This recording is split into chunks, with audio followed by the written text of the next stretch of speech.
This is a Brooklyn-bound 2 express train. The next stop is...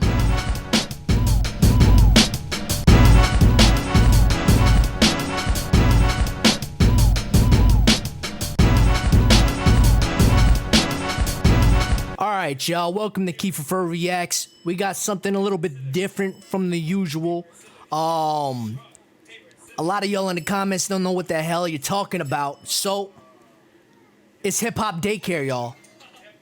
I'm about to learn you. For real, though. If it's your first time here, please like, comment, share, subscribe, tell a friend, it costs you nothing to show support and help the channel grow. The more you interact with the content you like, the more I keep bringing it to you. This is something y'all need to know, because god damn it, I don't know what the hell's going on here. Let's go.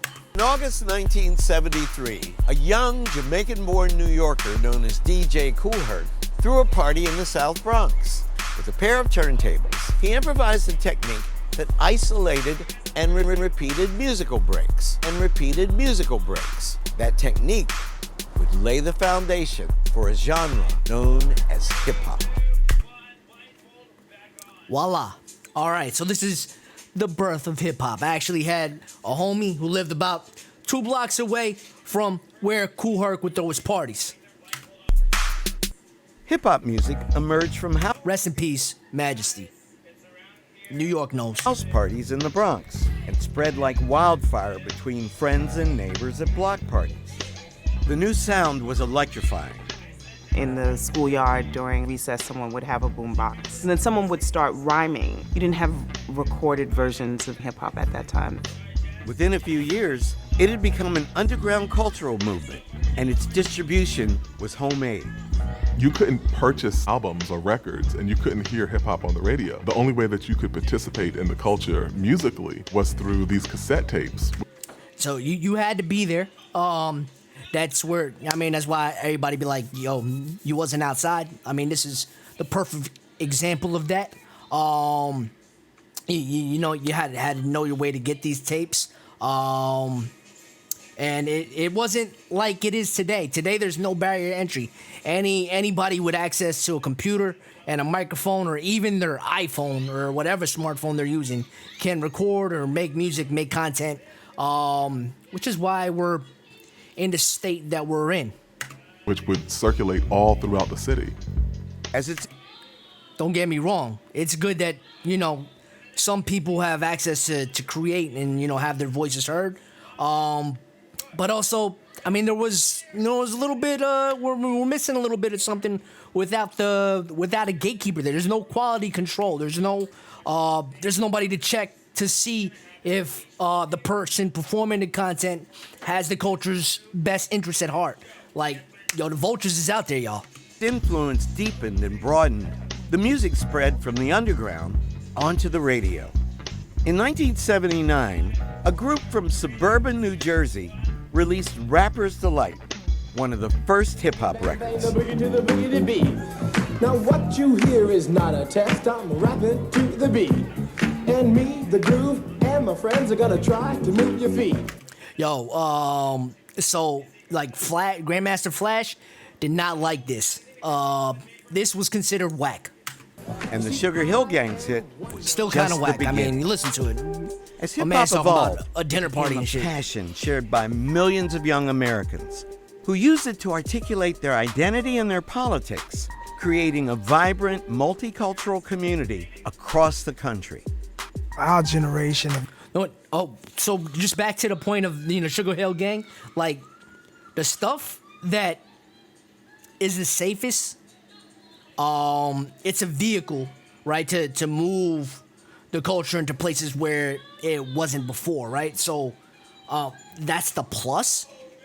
But also, like, the people closer to the creation, to the manifestation, you know, to the people that take care of, you know, what's going on at the ground level, most of the people don't like some of the shit that, you know, that travels far. AKA some stuff that gets very popular on YouTube, and, you know, some things that are very popular on radio. Like, if you talk to people that really, really do care about hip-hop, they don't like a lot of stuff on the radio, but they also don't like the stuff that goes viral. Young people, we had to find new ways to communicate, you know, just getting on.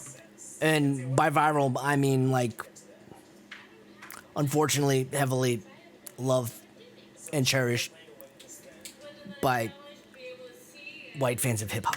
On the records and speaking about the truth. Its lyrics reflected the social and economic conditions of the inner cities. Y'all hear that? Let me rewind that. Its lyrics reflected the social and economic conditions of the inner cities as seen through the eyes of the people who lived there. Who live there. As seen through the eyes of the people who live there. Don't push me, cause I'm close to the edge. I'm trying not to lose my head. Say what? It's like a jungle sometimes. It makes me wonder how I keep from going under. And when you listen to Flash's verse on the message, like, that was real rap. That is rap. That is to the core hip-hop, bro. I think it was Chuck D who said, you know, it's the CNN of the black community. It's actually reporting on all of these things that we've experienced in poetry form and musical form.